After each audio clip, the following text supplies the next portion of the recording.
श्री स्वामी समर्थ जय जय स्वामी समर्थ. श्री स्वामी समर्थ जय जय स्वामी समर्थ. श्री स्वामी समर्थ जय जय स्वामी समर्थ. श्री स्वामी समर्थ जय जय स्वामी समर्थ. इंदूरचे महाराज श्रीमंत तुकडोजीराव होळकर हे स्वामी समर्थांची कीर्ती ऐकून अक्कलकोटला स्वामींच्या दर्शनाला आले. स्वामी तेव्हा वडाच्या झाडाखाली विश्रांती घेत बसले होते. महाराज लगबगीने त्या वडाच्या झाडापाशी गेले. स्वामींच्या दर्शनाला अलोट गर्दी जमा झाली होती. त्यातून वाट काढत काढत ते स्वामींपाशी पोहोचले. स्वामींचे तेज पाहून श्रीमंत तुकडोजीराव होळकर अक्षरशः दिपून गेले. कसे त्यांची ही तेज हे इतकं चमत्कार होतं, तेज म्हणजे चमकतं तेज होतं की तुकडोजीरावांना होळकरांना अक्षरशः काय करावे त्याच्या समोर कळत नव्हते. एवढे ते पूर्णपणे दिपून गेले. तुकडोजीरावांनी स्वामींना साष्टांग नमस्कार घातला. त्यांचे चरण घट्ट पकडले.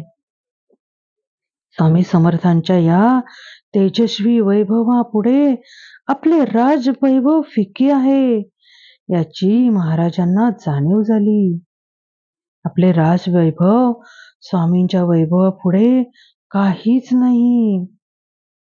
स्वामींनी एक कटाक्ष टाकत तुकडोजीरावांना विचारले, तुमच्या राजवाड्याच्या परिसरात एक आंब्याचे झाड आहे का? तेव्हा राजेसाहेबांनी तात्काळ उत्तर दिले, एक नाही तर 2 आंब्याची झाडे आहेत. हे उत्तर ऐकल्यावर स्वामींनी आपल्या डोक्यावरील जरीची टोपी राजेसाहेबांच्या दिशेने भिरकावली. तेव्हा जमलेल्या लोकांनी स्वामींचा जय जयकार केला. दिगंबरा दिगंबरा श्रीपाद वल्लभ दिगंबरा दिगंबरा दिगंबरा श्रीपाद वल्लभ दिगंबरा. स्वामींनी राजेसाहेबांना टोपीच्या रूपाने जणू कृपा प्रसाद दिला होता. राजेसाहेबांनी ती जरीची टोपी आपल्या डोईवर घातली आणि स्वामींना नमस्कार केला. त्या क्षणी त्यांना आठवले की गेल्या जन्मी आपली स्वामींची अबूच्या पहाडावर भेट झाली होती. स्वामींनी आपल्या या भक्ताला ओळखले होते, म्हणून स्वामींनी त्यांना पूर्वजन्मीचे स्मरण करून दिले. ती टोपी त्यांनी डोक्यावर घातल्यावर त्यांना पूर्वजन्मीचं सगळं आठवायला लागलं. त्या पूर्वजन्मात राजेसाहेब अबूच्या पहाडावर गायीच्या रूपात चरत असताना स्वामींनी त्यांच्या पाठीवरून हात फिरवला होता. त्याचा परिणाम म्हणून या जन्मात ते इंदूरच्या राजघराण्यात जन्माला आले. बघा काय चमत्कार आहे. स्वामींनी त्यांच्या पाठीवर हात फिरवला होता गायीच्या रूपात चरत असताना. त्यामुळे ते राजघराण्यामध्ये जन्माला आले होते. त्याचा परिणाम म्हणून या जन्मात ते इंदूरच्या राजघराण्यात जन्माला आले आणि इंदूर संस्थानचे राजे झाले. स्वामींची कृपा एकदा का झाली की दैवाला हेवा वाटावा असे वैभव प्राप्त होते याची जाणीव जमलेल्या लोकांना झाली होती. राजेसाहेबांनी आरतीचे तबक हातात घेतले आणि स्वामींना ओवाळायला सुरुवात केली.